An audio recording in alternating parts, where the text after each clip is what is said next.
Hi friends, అందరికీ welcome back to my channel. ఈరోజు వీడియోలో దోసకాయ పచ్చడి ఏ విధంగా ప్రిపేర్ చేసుకోవాలో నేను మీ అందరితో షేర్ చేద్దామని అయితే అనుకుంటున్నాను. ఒక్కొక్కరు ఒక్కొక్క విధంగా చేస్తూ ఉంటారు. ఈ పచ్చడి వచ్చేసి ఒక్కసారి నేను చెప్పినట్టు ట్రై చేయండి. టేస్ట్ అయితే చాలా బాగుంటుంది. వేడి వేడి అన్నంలో ఈ పచ్చడి వేసుకొని తిన్నామంటే మనం కర్రీస్తో తినే కంటే కూడా ఇట్లా పచ్చడితో తిన్నామనుకోండి ఒక బుక్క ఎక్కువనే తింటాము. ఫస్ట్ అయితే కావాల్సిన ఇంగ్రీడియంట్స్ ఇక్కడ వచ్చేసి అయితే 2 దోసకాయలు తీసుకున్నాను అనమాట. పైన పొట్టు మొత్తం తీసేసి లోపల ఉన్న గింజలు మొత్తం తీసేసి ఇట్లా చిన్న చిన్న ముక్కల్లాగా కట్ చేసి అయితే పక్కన పెట్టేసినాను.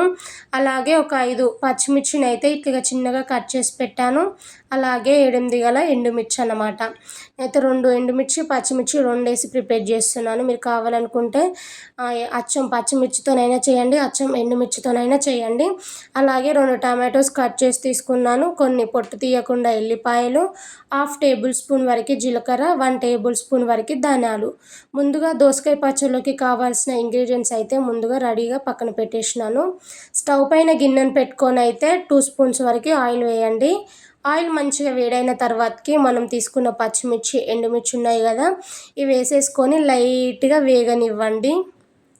సో మనకి పచ్చళ్ళలోకి అయితే ఈ పచ్చిమిర్చి ఎండుమిర్చి ఎంత వేగితే టేస్ట్ అనేది అంత బాగుంటుందన్నమాట. మనకి లైట్గా వేగిన తర్వాతకి పొట్టు తీయకుండా కొన్ని ఎల్లిపాయలు వేసాను.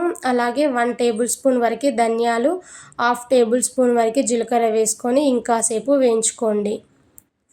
మనకి ధనియాలు జీలకర్ర మాడిపోవద్దండి. మాడిపోతే మళ్ళీ టేస్ట్ అనేది డిఫరెంట్గా వస్తుంది.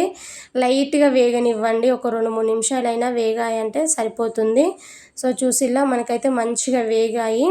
ఇప్పుడు వీటిని అయితే ఒక ప్లేట్లోకి తీసుకొని అయితే పక్కన పెట్టేసుకొని పూర్తిగా చల్లారబెట్టుకోండి.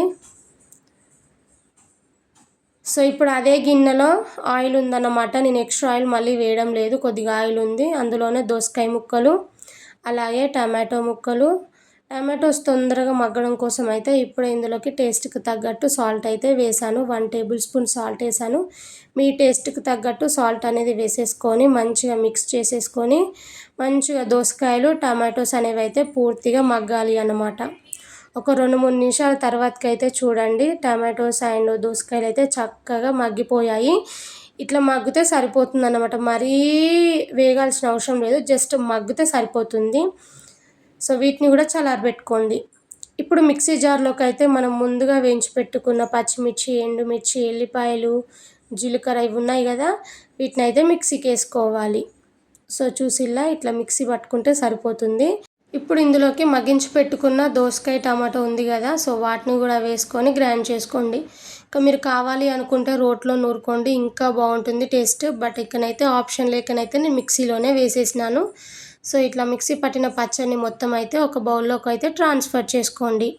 ఇందులోనే ఒక పెద్ద సైజు ఉల్లిపాయను అయితే చిన్న చిన్న ముక్కల్లాగా కట్ చేసి అయితే యాడ్ చేస్తున్నాను.